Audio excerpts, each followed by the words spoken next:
inflamación. Ese término denominado inflamación, que los griegos le dicen itis, por eso es que cuando uno habla de inflamación del hígado, no dices el hígado inflamado, no lo dices, dices hepatitis, del riñón, nefritis, podemos mencionar cualquier órgano y siempre estamos con el término itis. Y en el término del griego se denomina flogosis, ¿ya? Es una forma de un poco de hablar del médico, porque cada término que uno les habla es para que ustedes vayan cambiando en su léxico. ¿Me explico? Formas, ¿no? Formas de presentación lo hemos dividido en lo que es aguda, en lo que es crónica y en lo que es crónica granulomatosa. Y eso, por ahora, ustedes me tienen que aprender en tercer año esa parte, ¿no? Esas divisiones. Porque al final de cuentas, cuando ustedes avancen después, van a ver que hay enfermedades que es una mixtura de todos ellos. Pero si no me aprenden cuál es cuál, por ahora, no van a entender después por qué se forman las mixturas. Para entender algunas enfermedades en especial que tienen un conglomerado de todas estas estructuras. Como ven ustedes, ahí hay una definición que puede ser igual a este autor o a otros autores, pero básicamente se da en lo que es la respuesta de los tejidos vascularizados ante una anoxia o daño del tejido. Y esto se da en todo tejido conectivo. Básicamente, para que haya inflamación, tiene que haber un tejido conectivo, ¿no? Ustedes saben que el tejido conectivo está dado por fibroblastos, está dado por los vasos sanguíneos, ¿se recuerdan de la histología? Entonces, hace que después, en el daño que se haya producido por cualquier noxa que fuese, vienen a salir una serie de células que tenemos en nuestro organismo que nos sirve para la defensa. ¿Cuáles son las células para la defensa? Nuestros glóbulos blancos, ¿no es cierto? Y estos glóbulos blancos que están en el torrente sanguíneo son los que van a tener que salir. ¿Y dónde se encuentran?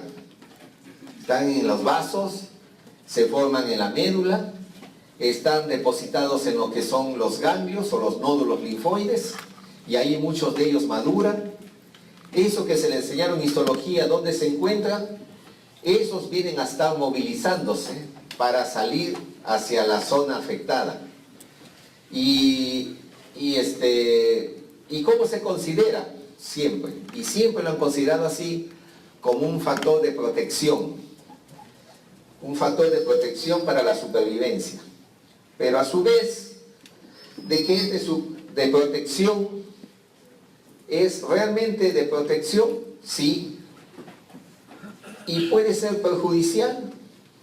Sí, también. ¿Y cuándo es perjudicial? Ahí es donde entramos nosotros con nuestro conocimiento en detectar hasta qué momento decimos, oiga, este proceso inflamatorio está siendo muy agresivo, pues hay que tratar de cortarlo.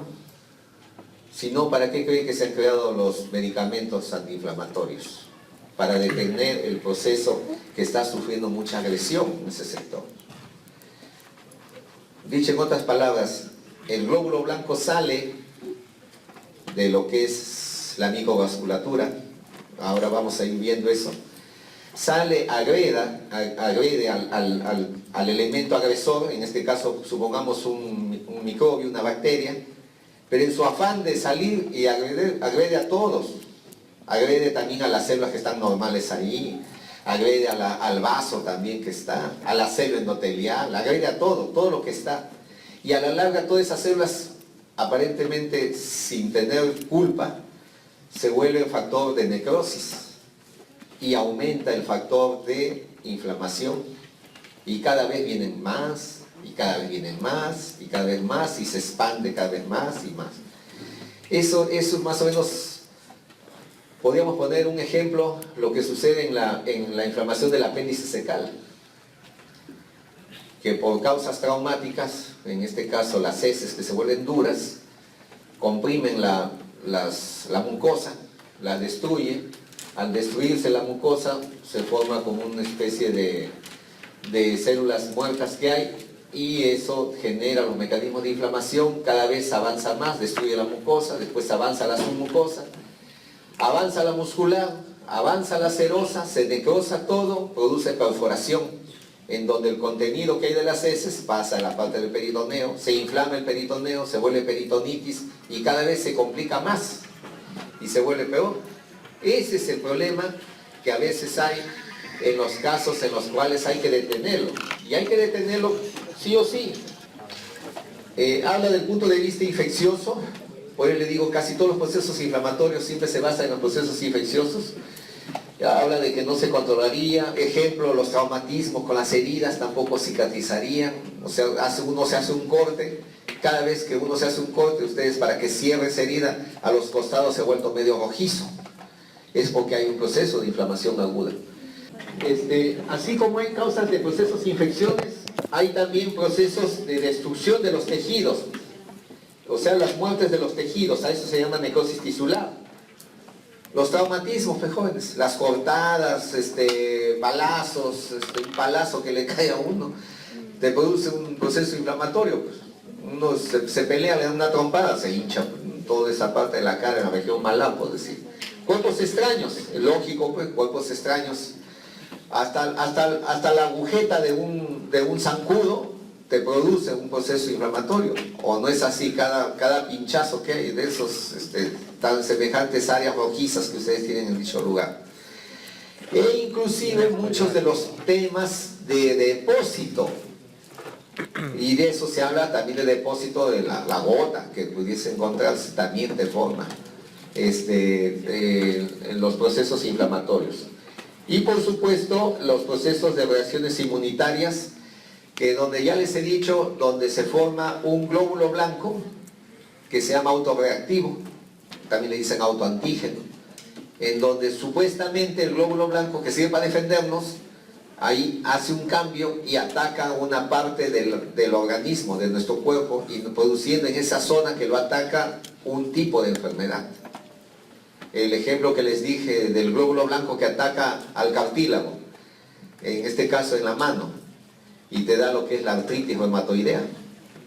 Entonces eso te produce un proceso de inflamación. Y después a repetición para después ver cómo entra al proceso de inflamatorio crónico. Después del agudo pasa al crónico.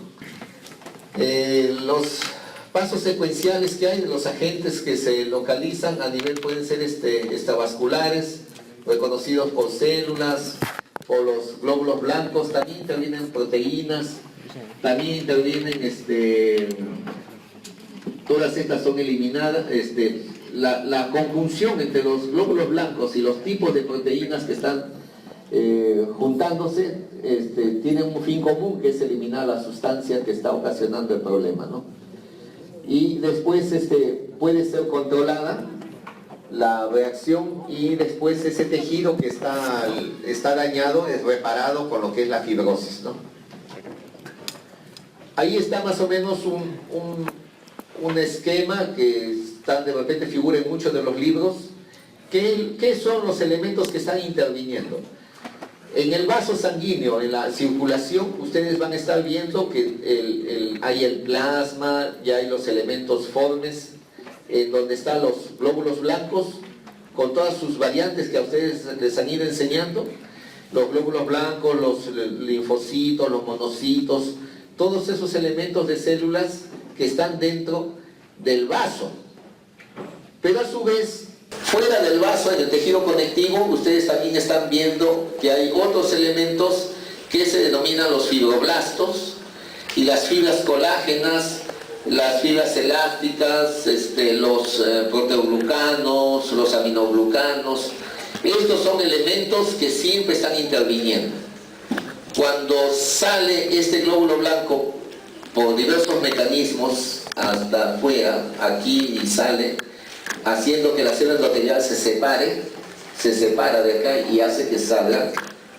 El primero que sale es el que hay de mayor cantidad. que es el neutrófilo. Por eso es que es el primerito que está saliendo. Eso no quiere decir que no salga después el linfocito, no quiere decir que no salga el monocito, se ve después en las otras fases de inflamación que hay. Y a su vez, el linfocito de tipo B, cuando sale hacia el tejido, cambia de nombre, se le denomina célula plasmática.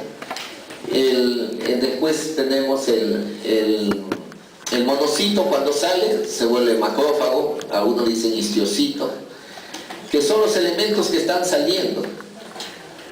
Pero a su vez que esto sale, no solamente sale el neutrófilo, es como si a usted le dijeran, abren la puerta, no solamente sale, oiga, salga la primera hilera, no, salen todos, ¿no? Porque aprovechan que está la puerta abierta.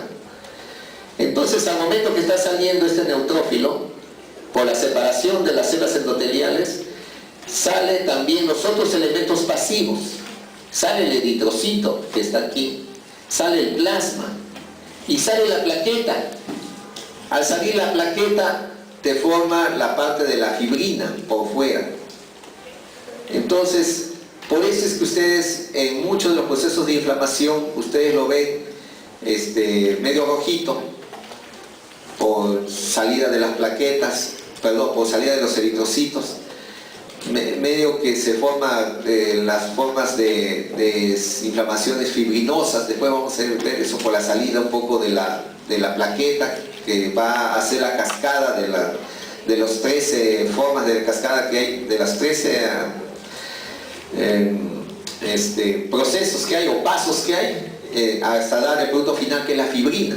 Que la fibrina recién ustedes lo podrán ver en el microscopio, que se ve como una especie de un hilito rosadito, como una trama, nada más que se ve. Pero esos son básicamente los elementos que están interviniendo. En los procesos de inflamación aguda, ya no veo ya, tengo que acercarme. En los procesos de inflamación aguda, que es, mayormente se dice de respuesta inmediata a lo que es el agente lesivo, ¿qué tiene que encontrarse? Perdón, ¿por qué le decimos aguda al principio? Aguda le decimos, el término agudo, el término crónico y el término crónico granulomatoso no es por la presencia de las células que hay. Eso de la presencia de las células lo hemos visto después, cuando el advenimiento del microscopio. Pero ese es un término que se habla desde mucho antes. Es en base a los tiempos, jóvenes, a los tiempos. Ese término de decir agudo, crónico, crónico granulomatoso, se traduce después a las enfermedades. Cuando ustedes hablan de enfermedad aguda, enfermedad crónica o crónica granulomatosa, en base al tiempo. ¿Y cuál es el tiempo que se da? El tiempo que se da es el proceso agudo, hablan de segundos, minutos, porque hay situaciones en las cuales te dan en segundos, minutos, una reacción inflamatoria. También uno tiene que actuar también en segundos, minutos, también tiene que actuar rápido. Por ejemplo, un shock anafiláctico. Entonces hablan de segundos, minutos. Algunos autores dicen 5 días, otros autores dicen 7 días. O sea, en medio que no se ponen de acuerdo. Pero pónganle ustedes una semana. A eso le llaman proceso agudo, el tiempo. ¿Por qué les digo del tiempo? Porque cuando el paciente viene a nosotros, le preguntamos, ¿desde cuándo está enfermo? Y te dicen, hace un día, hace 2 días, o ahorita nomás ha sido. Ustedes establezcan esos por los tiempos. El proceso crónico, hablan de 7 días a 2 semanas, otros dicen 3 semanas, incluso un autor que leí por ahí dijo 1 mes, dijo. Bueno, ya, supongamos que sea eso 1 mes. Pero ese más o menos fluctúa en esa parte del tiempo. Y el proceso crónico granulomatoso, porque ya es el crónico que se va adaptando a otro proceso más, es de 1 mes, meses, inclusive años. Y ahí podemos establecer, por ejemplo, vamos a seguir poniendo el ejemplo de la artritis reumatoidea, que te dura años. Porque son inflamaciones a repetición, vuelve de nuevo a inflamarse, y uno tiene que estar colocando el antiinflamatorio para que no avance más, porque como no sabemos cómo detenerlo, o sea, no hemos llegado a saber cómo detener a ese glóbulo blanco autorreactivo, lo único que hacemos es calmar el proceso de repetición de la inflamación aguda. Entra un proceso de inflamación crónica y después entra un proceso de inflamación aguda, y cuando está en ese proceso de inflamación aguda, recién uno tiene que dar el tratamiento para calmar al paciente, porque si no, no se hace más. Entonces eso es lo que ustedes tienen que ir sabiendo. Ahora acá nosotros, ¿qué le hemos ido enseñando después con el microscopio? Con la invención del microscopio, que ante el proceso de agudo se ve el glóbulo blanco neutrófilo predominantemente. No solamente el glóbulo blanco neutrófilo, sino también el plasma, los eritrocitos y las plaquetas con su porción de la fibrina. Todo eso da la connotación de los signos cardinales que se dan de lo que es el proceso de inflamación, descritos desde antiguamente, desde antes de la invención del microscopio, y descrito desde que hay escritura en la humanidad. Pero ese es el término que uno más o menos tiene que saber. En la fase crónica, ¿ya qué cosa descubrimos más? Que ya se veían los macrófagos, los linfocitos, las células plasmáticas. Y en la fase granulomatosa, que vamos a ver mañana, ya se agregaban los macrófagos que se agrandaban mucho, que parecían células epiteliales, por eso se llamaban células epitelioides. Trataban de formar una especie de círculo, de rodeo, como se dice, y se agregaban unas células más grandes que llamaban células gigantes. Le pusieron también su nombre, que lo iba describiendo. Y se rodeaba de los demás tejidos, del tejido fibroconectivo, de fibroblastos. Y se rodeaba también de linfocitos. A todo eso le llamaban granuloma. Ante ese proceso de más de un mes aparecían todas esas gamas de células. En todos ellos se ve vasos dilatados, vasos congestivos, porque tiene que salir las células inflamatorias, las células de nuestra defensa de los vasos. Entonces es una constante en todos ellos. Lo que les estoy diciendo es más o menos lo que tratamos de enseñarles en la práctica versus la parte de la teoría que le estamos mencionando acá. Entonces cuando vemos el vaso, está descrito, y eso fue con estudios de la rana. Cuando ustedes lean el Robbins de la tercera o cuarta edición, creo que es, ahí está todo el proceso de tiempos del estudio de la ranita, como hacían en vivo, ¿no? Entonces, para cómo estimulaban, cómo lesionaban para ver cómo los vasos se iban dilatando. Pero lo que vieron es que los vasos tienen una especie de el calibre. Primero hay una vasoconstricción que dura segundos, después hay una vasodilatación. Lo que uno mira al microscopio es la vasodilatación realmente, pero inicia como una vasoconstricción. Y después de eso hay alteraciones en la estructura de la microvasculatura, porque todo esto que se da en lo que es los shunts arteriovenosos, donde la arteriola y la vénula, ahí es donde se da todos estos cambios que hay, y donde se da lo que es la migración de todos los glóbulos blancos hacia el foco lesión. Aquí es unos términos que tratan uno de poner hablan de términos como exudado. Ese es algo que ustedes van a encontrar siempre en los libros. Los exudados, porque al abrirse el vaso salen todos los líquidos. Hablan de exudados, salida de líquidos, proteínas y células, dice el sistema vascular, hasta el tejido intersticial. Entonces hablan aquí de los exudados. Por lo general se ve en todos los procesos inflamatorios, donde hay concentraciones de proteína, restos celulares y todo esto que tiene que ver con la permeabilización de los vasos. Dicho en otras palabras, por decirles, una pus, la pus, ¿no es cierto?, que estamos mencionando, podría ser un exudado, porque se ve con células. Un poco para mencionar el otro término, que es el trasudado. El trasudado, que es también un proceso que se da en la inflamación, pero Algunos autores dicen que sí se ve algunas células, pero muy escasas células inflamatorias. Otros dicen que no se ve nada, solamente es proteína, es líquido, nada más. Un poco para entender lo que se ve en las ampollas. ¿Han visto ampollas en la piel? Entonces, aparte de las ampollas se pone un líquido, eso sería un trasudado, por decirlo. Bueno, acá habla del trasudado, a ver qué ha puesto el profe acá. Bueno, acá habla de líquido de bajo contenido proteico, bajo de peso molecular, ultrafiltrado de plasma, por factores de desequilibrio hidrostático, ¿no? Abundan casi en el espacio extracelular, ¿no? Bueno, ahí interviene, en los procesos inflamatorios salen los líquidos. Pero acuérdense que no solamente por procesos inflamatorios salen los líquidos, también salen los líquidos por diferenciales de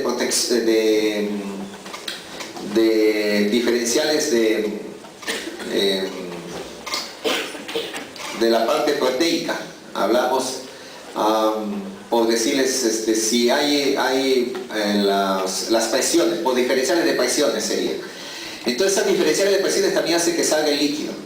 En las bases de las proteínas que mantienen las diferenciales de presiones, se puede encontrar la salida del líquido hacia la parte extravascular. Y también se puede encontrar en las fallas hemodinámicas. En la próxima semana que va a desarrollar el doctor Verona, procesos, por ejemplo, cardíacos, cuando a veces falla el corazón, entonces hay diferenciales de presiones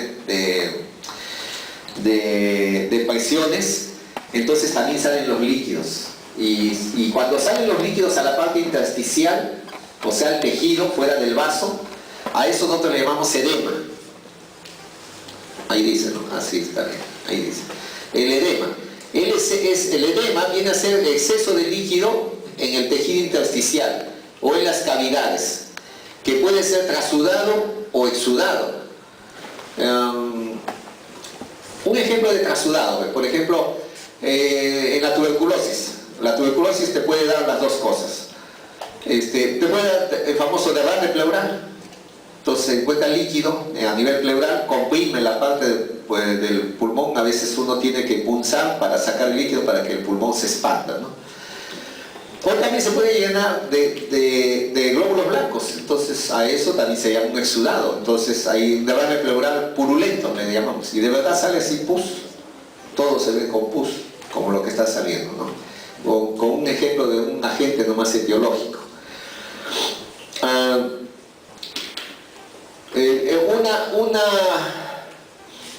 Un ejemplo, por decirles así, práctico de por problemas vasculares. Por ejemplo, lo que pasa en las varices. Las varices también ahí se produce una salida, pues es por deficiencia de las válvulas. Entonces, como no están funcionando, entonces la sangre por gravedad cae y todo el plasma y expande a nivel del vaso y comienza a filtrarse el plasma hacia las partes del intersticio, en las piernas por gravedad. Entonces uno comienza a ver que están las piernas hinchaditas, ¿no? O los tobillos hinchaditos, ¿no? Entonces eso vendría a ser por un problema vascular. Pero acuérdense, los procesos también inflamatorios de tipo infeccioso también se dan. Entonces hay que ir pensando y haciendo la disquisición según el cuadro clínico que tenga el paciente. Aquí ha puesto tipos de exudados purulentos. Todas estas son glóbulos blancos. Aquí veo la imagen. Esto parece que son alvéolos. Y aquí en los alvéolos supuestamente debe haber aire. Acá no hay aire. Acá hay entrada de todo tipo de glóbulos blancos. Nosotros no respiramos pus. Por consiguiente la asfixia y por consiguiente la muerte, ¿no? En esos casos. Ya, ahora acá, casi todo esto se da en lo que son los vasos.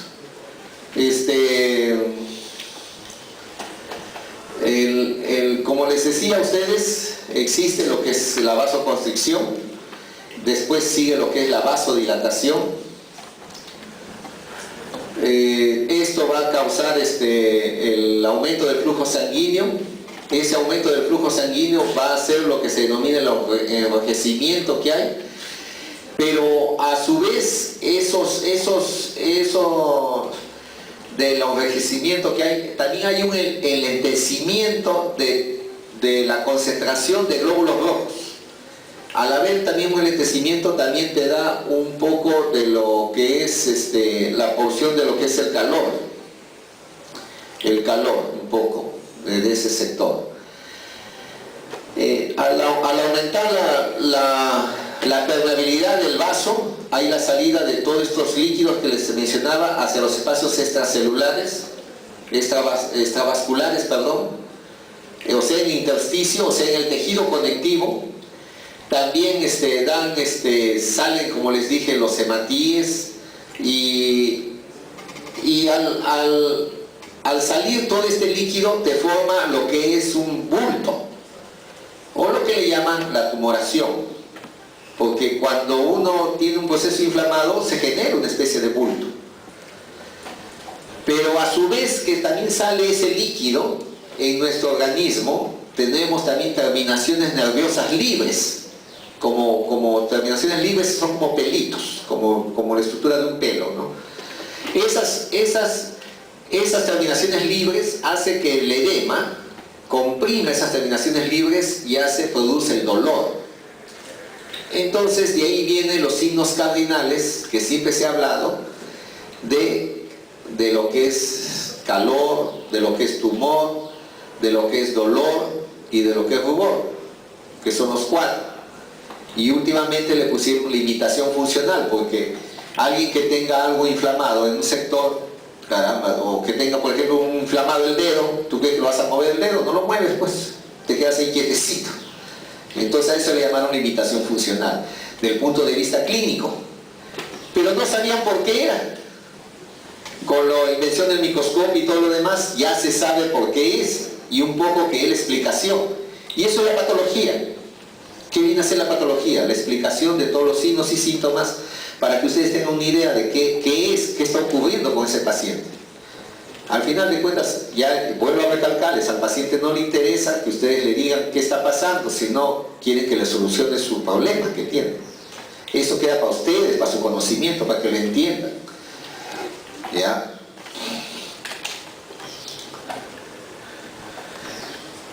En el vaso comienzan los glóbulos blancos a tratar de salir. Les dije que salen a tratar de salir estas células que se van hacia acá, hacia el vaso, hacia la pared del vaso, y se pegan ahí en ese sector. Se denomina marginación. De esto también un poco de historia les voy a hablar, ¿no? Y un poco que cuando yo estudiaba, todavía me llegaron a decir las 2 formas de tendencia que hay. De esto había una teoría, la teoría, defensores de la teoría celular, en donde decían, oiga, no, pero las células son las que salen, pues, salen a agredir, salen del vaso, se dirigen hacia la pared, salen de la pared, se dirigen hacia la zona que está afectando. Con los estudios después de lo que es la quimiotaxis y después el englobamiento, atrapamiento del agente agresor, en este caso la bacteria, porque siempre se dedicó el estudio a eso, hacia la bacteria, y esos eran defensores de la teoría celular. Y hay otros que decían, no, ¿y por qué el vaso se dilata? ¿Y por qué hace que el glóbulo blanco se dirija hacia ese lado de la pared? ¿Y por qué hace que el glóbulo blanco se esté yendo hacia la parte de la bacteria? Es que debe haber seguramente algunas proteínas. Entonces eran los defensores de la teoría humoral. Y esos defensores de la teoría humoral lo demostraban porque decían el vaso se ha dilatado porque hay un factor de proteína que se llama histamina. Y después se descubrió la serotonina. Y después se descubrió las prostaglandinas. Después se descubrió el óxido nítrico. Y últimamente estamos en las endotelinas. O sea, el epitelio plano que reviste el vaso, que nunca le habíamos dado importancia, ahora le estamos dando totalmente importancia. Y en donde vamos descubriendo más de 20 subtipos de endotelinas. Y estudiando las endotelinas, salió esto del famoso Viagra, ¿no? De eso salió estudiando esa parte. Pero es el estudio de estas situaciones de la inflamación en lo que ha conllevado a los medicamentos.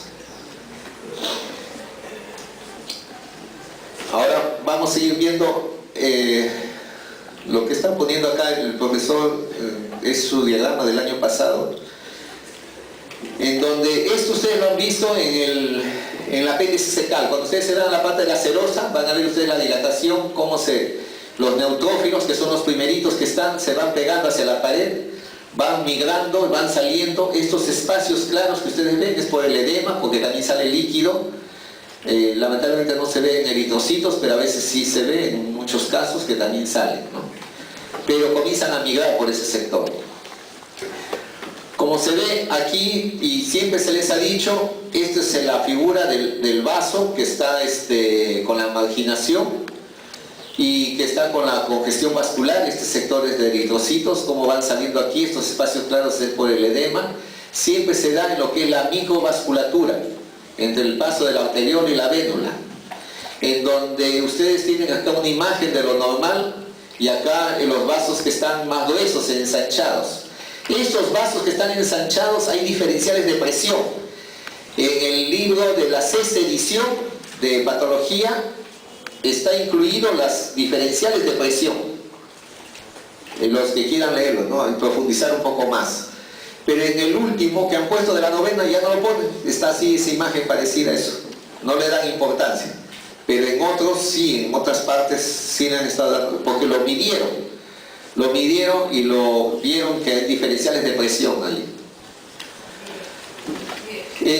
Aquí habla sobre lo que son los aumentos de la permeabilidad vascular.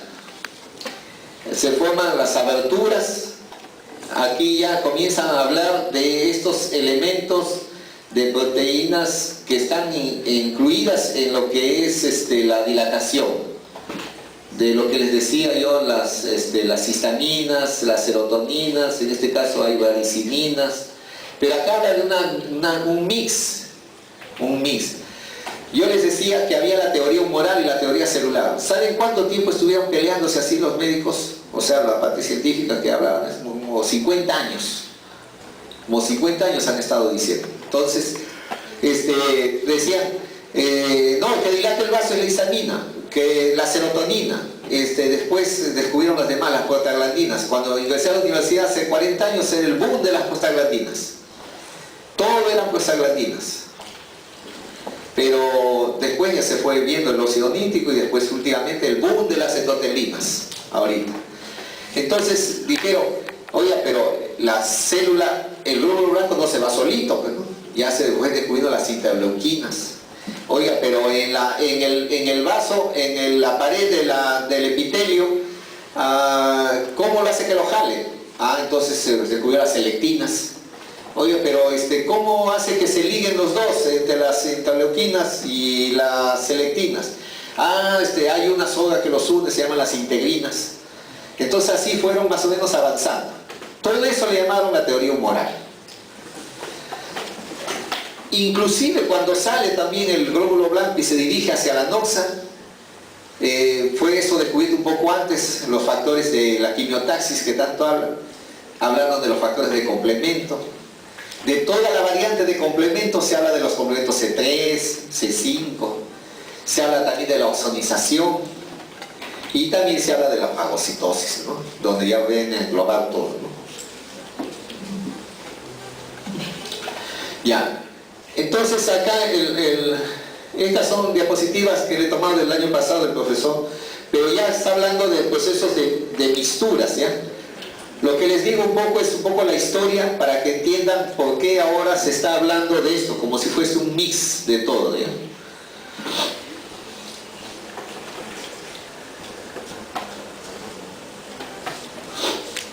Bueno, acá habla de de que tiene que ver parte de lo que son el citoesqueleto. El citoesqueleto en la célula, de la célula endotelial, está dado por toda una serie de interleucinas. También tiene que ver lo que son los factores de necrosis tumoral, que es también parte de lo que se ve en una lesión endotelial, ¿no? Siempre en todo proceso inflamatorio ustedes van a encontrar los factores de necrosis tumoral. Y aquí está hablando de cómo a veces el vaso puede también estar destruido, ¿no? Pero pone como ejemplo las quemaduras, ¿no? En este caso supongo que serán las quemaduras solares o procesos bacterianos muy graves, ¿no? Pero acá hablan de las lesiones que puede haber a nivel de lo que es la lesión endotelial, ¿no? Del citoesqueleto. Como ejemplos, ¿no? Puede ser esto, ¿no? Vamos a ver acá. Bueno, entonces, el glóbulo blanco, al momento de estar dirigiéndose casi hacia la pared, que se van a adherir casi a nivel de lo que es la pared del endotelio, va a salir de dicho sector, pero a su vez que sale, ya esto no se hablaba hace unos 10 años atrás. Dicen que se va acercando hacia el endotelio, pero a su vez que se acerca al endotelio, el glóbulo blanco está produciendo sus elementos lesivos. Entonces ya se está hablando ahora de las lesiones que hay en el endotelio, y aquí un poco lo mencionan, ¿no? Las lesiones que pudiera haber a nivel de la capa del endotelio. Y también, como les decía, a nivel del endotelio se está hablando de lo que son las selectinas, las integrinas, lo que les decía, para hacer después el pase del glóbulo blanco, en este caso en el proceso agudo del neutrófilo. Bueno, esto es un poco para que ustedes vean microscopía electrónica. Esta es microscopía electrónica. Hay dos formas, la microscopía de transmisión y la electrónica de transmisión, que es traspasa la luz y se ve negro, o sea, contrastes de negro. Y esta es la microscopía electrónica de barrido, en donde se puede observar casi estructuras, ¿no? Como si fuesen montículos, ¿no? Que son de la parte de los glóbulos blancos pegados hacia la pared endotelial, y cómo a veces va a llegar a pasar, ¿no? Por este sector, a nivel de microscopio electrónico de barrido. Parecen formaciones vegetales, ¿no? Pero así están los glóbulos blancos, y algunos tipos de glóbulos blancos que tienen así como pelusa, ¿no? Nosotros le llamamos glóbulos blancos peludos. Ya después van a ir aprendiendo los subtipos que hay. Con el microscopio electrónico se ve otro mundo, es diferente al microscopio óptico, lo que se ve. Aquí habla de lo que son las filtraciones a través de los vasos sanguíneos, que puede encontrarse en la especie de neoformaciones. En todo el proceso inflamatorio, a la vez que está saliendo las células del glóbulo blanco a destruir el agente agresor, también va llegando a formar dos factores de activadores. Eso lo vamos a ver mañana. Los factores de activadores en lo que es la angiogénesis y lo que es la estimulación de los fibroblastos. Tiene factor de activador de lo que es producción de fibroblastos, y factor activador de lo que es neovasos o una neovascularización. Entonces se va dando eso, a la vez que va yendo a destruir, va también tratando de reparar esa zona. Entonces ahí hay algunos tipos de glóbulos blancos que van a ir formando eso. Ya, entonces una vez que sale el glóbulo blanco y se dirige hacia la zona afectada, va a lo que es a engullir o fagocitar, ¿no? Y al momento de fagocitar va a formar las sustancias líticas, ¿no? Todas las sustancias líticas que se van a ir formando, y lo que va a ir entran los ceros, ¿no? Los ceros, y destruye la membrana de la parte de la célula, de los fosfolípidos, de las membranas celulares. Pero eso a su vez da una especie de cascada de lo que es la lipooxigenasa, ¿no? Y y derivados del ácido araquidónico, ¿no es cierto? Eso a su vez también se ha ido estudiando, de lo que es de la lipoxigenasa, de los ácidos araquidónicos, en una serie de sustancias que también se han ido encontrando. Y ustedes habrán visto del ácido araquidónico, por ejemplo, dice COX-1, COX-2, ¿no? Algo así. Cuando ustedes toman un medicamento antiinflamatorio o para el dolor, vean ustedes en la acción farmacológica, dice inhibe a nivel del COX-1, COX-2, que es parte de ese nivel que se está formando en lo que es la porción de los procesos inflamatorios. O también a veces algunos dicen, no, son inhibidores de la lipoxigenasa. O sea, porque están bloqueando esa parte, un poco para bloquear la parte de la inflamación.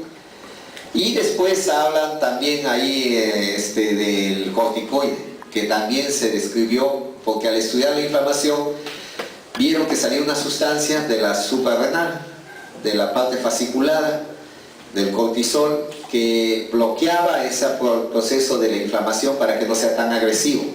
Al verlo eso, lo identificaron, lo sintetizaron y ya se vende, bueno, como ya a mayores dosis ya se vende para bloquear. Entonces, tanto ese estudio que ha habido, han surgido los bloqueadores o los famosos antiinflamatorios, ¿ya? Porque cuando salió el corticoide sintetizado y todo lo demás, porque lo que daba el cuerpo era muy insuficiente, entonces al producirlo más y inyectarlo le daba esa mayor cantidad. Comenzó a ver los efectos secundarios. Ya en farmacología les van a enseñar todos los efectos secundarios que hay. Entonces, para que no haya esa parte de los efectos secundarios, comenzaron a estudiar y comenzaron a ver de otras áreas o sectores para cómo poder llegar a lo mismo sin causar tanto daño. Pero todavía seguimos en investigación. Dicho en otras palabras, jóvenes, todo lo que yo les digo hoy día y mañana sobre inflamación es insuficiente. Ningún libro, en ninguna parte del mundo, hemos llegado a saber todo sobre inflamación. Está en proceso de estudio. Está en proceso de saber cada vez más. Cada vez averiguamos más cosas. Como les digo, a mí me enseñaron cuando estaba de alumno como ustedes la parte clínica. ¿Acaso me han enseñado con la justa histamina y serotonina? Nada más. Y que hay glóbulo blanco, neutrófilo y listo. Nada más. El resto, edema, todas esas cosas también, pero porque era el dolor ni sabíamos por qué era. Ahora ya se sabe. Ahora les estoy mencionando las selectinas y todo lo demás, pero antes nada. Ya, vamos a seguir. Entonces entra la fagocitosis. Después entra la salida de lo que, esta parte de lo que estábamos viendo, de lo que se pegaba, que era las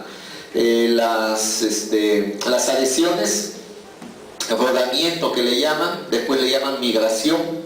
Todo esto está activado por una serie de elementos que ya les estoy mencionando, selectinas, integrinas, quimiosinas, ¿no?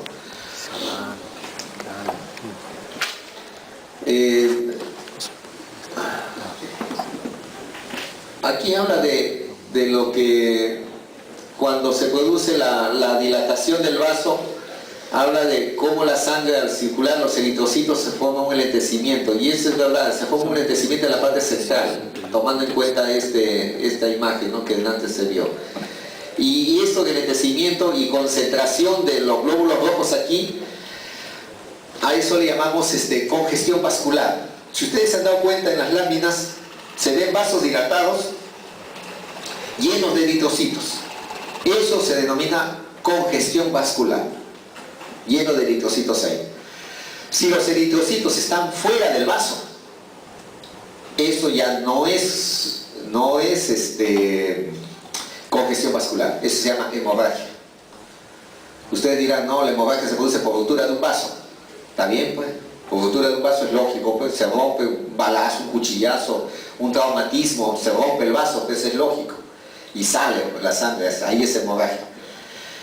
Pero ya les he dicho que en el proceso inflamatorio los eritrocitos salen pasivamente por ese mecanismo de las células endoteliales que se abren, para que ustedes expliquen por qué un paciente que tiene, vamos a ver esta enfermedad de bandera, la tuberculosis, por qué en el septum alveolar que se está dando ahí congestión vascular. Salen los eritrocitos y se van hacia el lado del alveolo, en la luz del alveolo. Después pasan hacia el bronquiolo respiratorio, bronquiolo terminal, bronquiolos intrapulmonares. Se acumula y por efectos de mecanismo de reflejo sale lo que es la tos.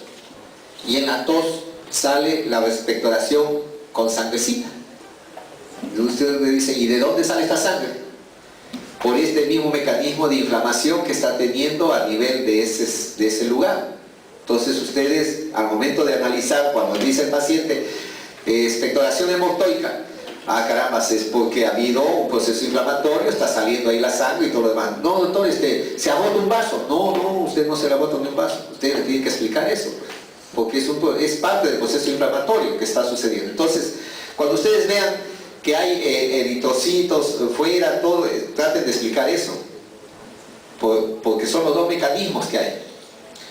Por supuesto que si la necrosis o el granuloma que se está formando ahí agarra un vaso y lamentablemente lo destruye, al destruirlo le forma un forado, sale todo el contenido hemático, ocluye todo el proceso de alveolos y eso ya sale sangrado, que se llama hemoptisis. Eso sí es un poco más grave, que también se presenta. Entonces hay gente que bota pues cantidades regulares y eso es parte de, hasta se ahogan, ¿no? Porque para salir ni saliendo la sangre no pueden ni respirar porque se rompió un vaso por la necrosis que hubo, ¿no? Entonces un poco para que vayan entendiendo esa parte. Ya, aquí habla del aspecto del rodamiento que hay y habla de lo que son va a formar los pseudópodos, cómo va yendo a pasar, todo eso, lo que más o menos les trato de explicar a ustedes, ¿no? Aquí habla de lo que es la adhesión, o sea, se adhiere por fijaciones de moléculas. Acá hablan de lo que estábamos hablando de la teoría humoral, las selectinas, entaminoglucerinas, glucoproteínas de tipo mucina, va yendo a pasar todo hasta salir por el vaso. Estos hablan de lo que son los tipos de selectina C, de tipo P, de tipo L, que se han ido cada vez conociendo cada vez más. Y aquí están más o menos sus diagramas, ¿no? Aquí hablan, muchas de estas moléculas están de tipo de selectinas, están dados a nivel de lo que es la pared del epitelio, y algunos hablan del vaso también, entonces hablan del VA. Acá hablan de la parte molecular del epitelio y hay otros que hablan del vaso también. Como ven, aquí está más o menos una especie de resumen de lo que es la activación endotelial, de lo que es el rodamiento, de lo que es la adhesión y lo que es la transmigración, ¿no?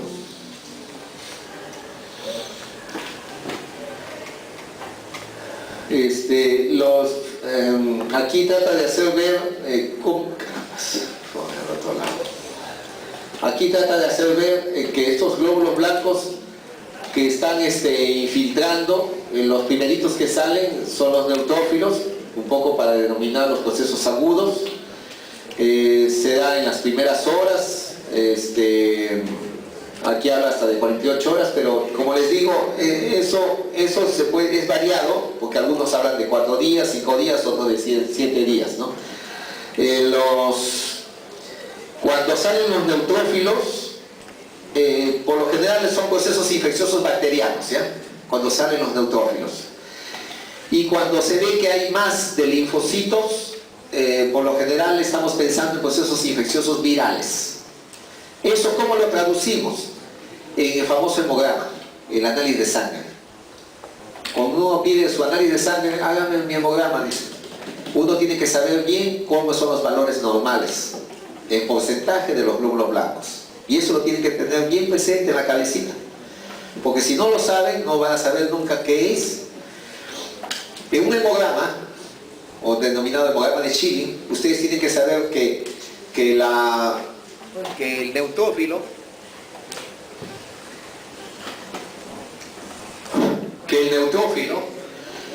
El neutrófilo está en un porcentaje de un 60-70%. ¿Qué linfos?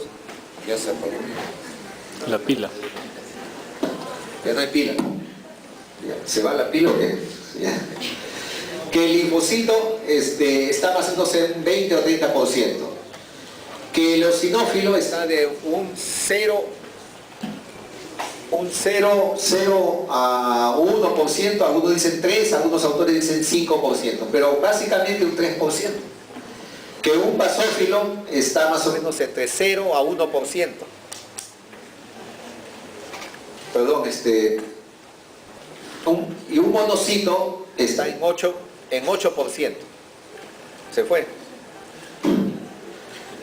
Monocito casi en 8%. Eso lo tienen ustedes que tener en la cabecita.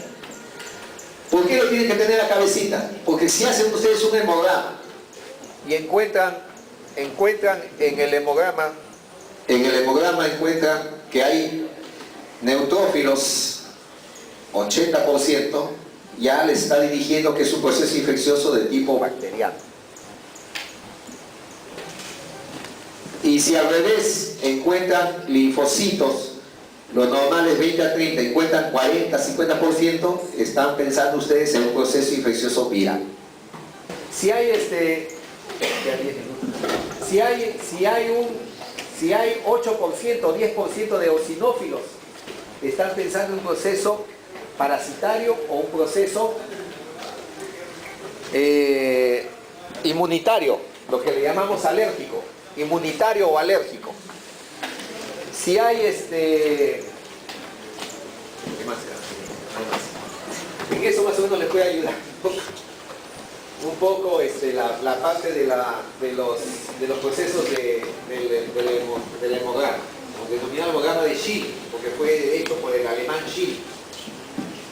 Aparte que también se ve lo que es cantidad de glóbulos rojos y también cantidad de plaquetas, eso también lo tienen que tener en la mente, cuánto de las cantidades.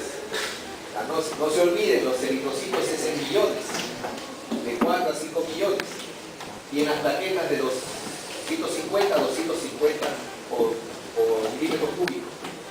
Eso lo tiene que tener en la cabecita, mentalmente. ¿Cuánto de glóbulos blancos debe haber por milímetro cúbico? 6.000 a 9.000, algunos autores dicen 10.000, pero entre 6.000 y 9.000 puede haber.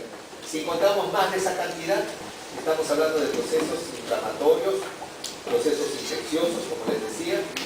Si hablamos de 20.000, hablamos de reacciones leucemioides, sin ser leucemia. La leucemia es una proliferación neoplásica y eso es el cáncer, denominado cáncer a nivel del glóbulo blanco. Si ustedes encuentran un hemograma que tiene glóbulos blancos 50.000, 40.000, eso es leucemia. Estoy adelantando, me disculpen, estoy dando algunos parámetros para que sepan leer un hemograma. Porque como ustedes ya están estudiando en medicina, de repente el familiar dice, mi hijito sí está estudiando medicina, a ver, léeme mi análisis de sangre, hijito. Y ustedes lo van a mirar y ahora qué digo. Estos son algunos tips, más o menos, para que ustedes puedan defenderse. ¿Entendido en ello? Por supuesto que al estudiar eso de inflamación hemos aumentado lo que es velocidad de sedimentación también. Ya, la quimiotaxis, a la forma de llegar, eso también estaba visto por las situaciones de complemento. Y aquí habla de los factores de agentes exógenos. Ahí, como les decía, el complemento C5, los leucotrienos, el B4 que va a intervenir. También habla del C3, complemento 3, que también está hablando de ahí, que también están interviniendo. Después viene lo que es la fagocitosis mediante la opsonización. Y aquí hay factores de complemento, las inmunoglobulinas. Ve, acá está el factor de complemento 3 que les decía, más los tipos de proteínas, los carbohidratos, habla de las colectinas, todo lo que va a estar englobando. Después lo va a digerir en el englobamiento, destrucción, degradación. Estos son los mecanismos de oxigenación que hay. Y va a llegar a la destrucción del tejido, del agente agresor, mejor dicho. Formando lo que es el consumo de lo que es la fagocitosis con el oxígeno, ion superóxido, agua oxigenada. Por eso es que el agua oxigenada se usa como bactericida, pero en forma a nivel de superficies. Pero eso también igualito se forma aquí a nivel del glóbulo blanco. Hace que las hologenizaciones, oxidaciones, estas contienen las enzimas mieloperoxidasas. Pero las bacterias están teniendo elementos que contrarrestan esas áreas. Entonces ahí es donde se van defendiendo y ya... ¿Qué dice? ¿Se iba a comprar? Ya. Bueno, acá habla de destrucción de lo que son las bacterias por el acúmulo de lo que es el oxígeno. Se degrada con las lasas ácidas. Esto es todo lo que viene de los gránulos lisosomales, lo que está dentro del glóbulo blanco. Cómo se llega aquí ha puesto un esquema mayormente de lo que es la fagocitosis, ¿no? De lo que sale del glóbulo blanco y cómo se dirige hacia la zona del agente agresor. Aquí está más o menos un esquema un poco para que ustedes vean que ante la respuesta vascular que hay, ante la lesión del vaso, la lesión del tejido, la permeabilidad del vaso, cómo es que se explica a nivel clínico lo de calor, rubor, edema, dolor, impotencia funcional, lo que les estaba yo más o menos diciendo un poco en manera de historia. Y esto es lo que siempre se ha visto clásicamente, ¿no? El calor, rubor, tumor o tumefacción y el dolor, ¿no? Ya les dije que el dolor es por la compresión del mismo líquido, el edema que hay, y comprime los filetes nerviosos libres. Pero supongamos que sea un golpe aquí en este lugar, entonces te duele, sí, pero se expande, pues, se expande. Imagínense ustedes que sea... ¿Ya? Gracias. Imagínense ustedes que sea un área cerrada. Un ejemplo, en la pulpa dentaria, es un área cerrada. Hay un tejido conectivo, lo que es pulpa dentaria, hay vasos, todo. Ahí se inflama. Entra un agente agresor que es una bacteria. Entonces se inflama y sale el edema. Y el edema se expande. Y hay filetes nerviosos libres ahí. Ya se expande, pero cada vez sale más líquido. Y comprime más el filete nervioso. Y no tiene a dónde irse porque no está cerrado. Y por eso es que se expande más, duele más. Por eso es que un dolor de muelas duele como los diablos. No, ¿alguien ha tenido? No. Es porque no hay dónde expandirse. A pesar que aquí sí se puede expandir, pero acá no está cerrado. Y eso se da mayormente en áreas que están bien cerradas o que tienen poco tejido conectivo. Ejemplo, aquí en la parte de la fosa nasal, poco tejido conectivo, está la piel y detrás está el parte de la zona del cartílago. La oreja, acá, piel y la zona fibrocartilaginosa, no hay mucho. Imagínense que tengan ustedes una inflamación en ese sector, duele. En ese sector duele. Igual acá, duele como los diablos. O no ha tenido alguien que se ha metido el dedo a la nariz ahí se ha infectado y duele como los diablos, duele, ¿no? Es por las zonas o sectores que hay, ¿ya? Entonces, aquí están más o menos los signos cardinales. Esto es la parte de clínica, lo que es calor, rubor, dolor, pérdida funcional. Los mediadores de la inflamación, de lo que les estaba más o menos mencionando, la teoría humoral. Todos los elementos que están interviniendo, los más antiguos, histamina, serotonina, de dónde es que salen, ya se ha descubierto de dónde salen, antes ni sabíamos de dónde estaban saliendo. Después lo que les iba diciendo, las prostaglandinas, los leucotrienos, el óxido nítrico, los factores después de complemento que hay. Todos estos han sido descubrimientos últimos, hablando también de las endotelinas.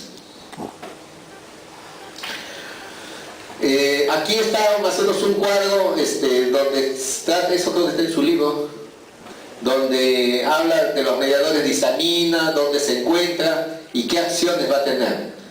La mayoría de estos vienen a ser parte de lo que son vasodilatadores, ¿no? El óxido nítrico, que fue uno de los descubrimientos que hubo, es la relajación del músculo liso vascular, ¿no?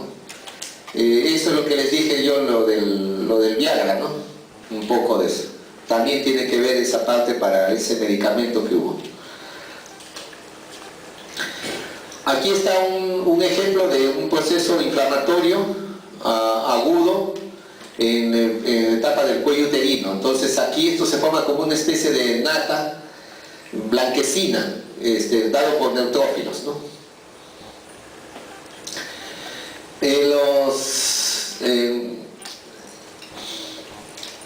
Aquí habla sobre mediadores del proceso de todo lo que es la inflamación que se encuentra en todos los tejidos, mediadores y efectores de la inflamación. Estos términos hablan de los factores de necrosis tumoral, de las interleuquinas, que son elementos que van a estar interviniendo siempre en todo proceso infeccioso. Y entra el factor de necrosis tumoral, se ve en todo proceso inflamatorio infeccioso, pero también vemos nosotros factores de necrosis tumoral en las neoplasias, en las malignas, y muchos de esos intervienen en lo que es el factor de adelgazamiento. En los procesos infecciosos, ¿por qué el paciente adelgaza? Últimamente se habla que interviene mucho el factor de necrosis tumoral. ¿Y por qué en el paciente tumoral que tiene cáncer también adelgaza? Por el factor de necrosis tumoral. Entonces, ¿y por qué se ven los dos? Una cosa es inflamatorio y otra cosa es el tumoral. Todavía no lo sabemos, pero ya lo tenemos identificado, ¿no? Acá hablan de mediadores, acá hablan de algunos tipos de mediadores con sus propiedades bioquímicas, tipos de mediadores del proceso inflamatorio, aminas, péptidos, mediadores lipídicos, citoquinas, quimioquinas, enzimas proteolíticas. Aquí habla del control homeostático que hay, es un poco que trata de los procesos inflamatorios que hacen de que no progrese aún más, ¿no?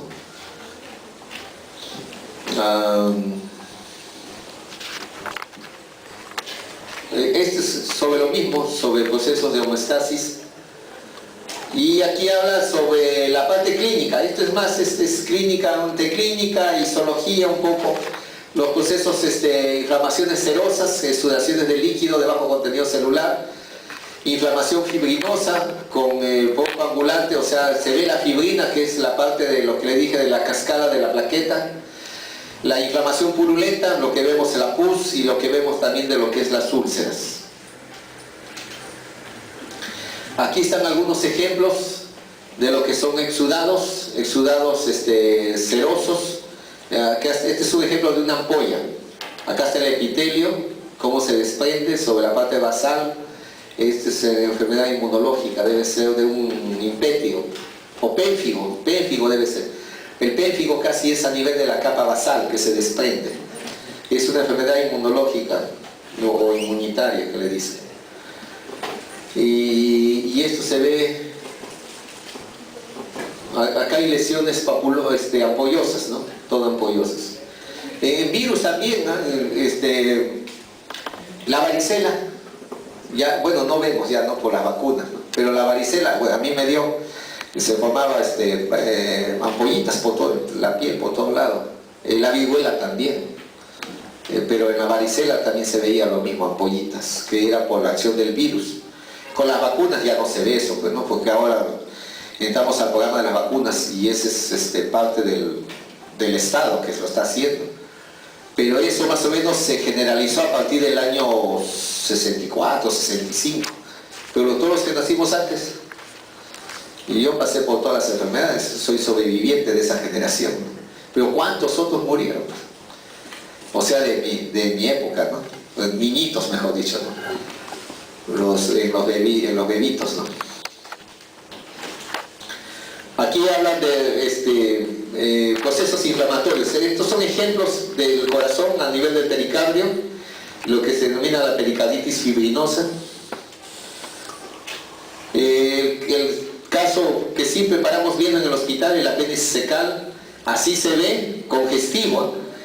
Y miren cómo a veces se dilata, se inflama, se ve así, y a veces se necrosa y hace esta forma de negro, así se ve, negro y perforado. Y todo esto que ustedes ven acá blanquecino es pus, todo esto es pus, todo esto es necrosis liquefactiva, por todo lado. Uno corta y lo ve al microscopio, no identificas nada, todo lo ves puntos de neutrófilos, desde la serosa hasta la mucosa, no sabes ni dónde es mucosa, ni dónde es capa muscular, ni nada, lo único que te queda es el recuerdo que así era más o menos, pero después no ves nada. Este es acá un poco lo que se ve, esto es en la práctica, ustedes le enseñamos esta parte, el epitelio, acá cómo se está destruyendo, no hay pase de epitelio, esto se llama una úlcera, a esto salida de todos los neutrófilos, se ubican en la parte de la luz, este es pus que hay acá, esto es una úlcera, y este es necrosis de tipo liquefactivo. También igual acá en otros ejemplos que está poniendo acá de otras áreas, todo este es pus, igualito acá también. Y acá está un estómago, esto es el esófago, esto es la curvatura menor, esto vendría a ser la curvatura mayor, esto está abierto, este estómago está abierto. Y al estar abierto ustedes miran esto, ¿no? Como un hueco. Igualito también acá, esto está fijado. Esto está abierto porque acá ha salido sangre de la calle, se ha hecho hemorragia por todo este sector. Ya, no solamente hay uno, hay dos, tres, hay, por lo que veo. Y aquí esto ya está fijado en formol, acá ustedes ven el hueco. Acá está erosionado de la parte del epitelio. ¿Y cómo se ve? Se ve así.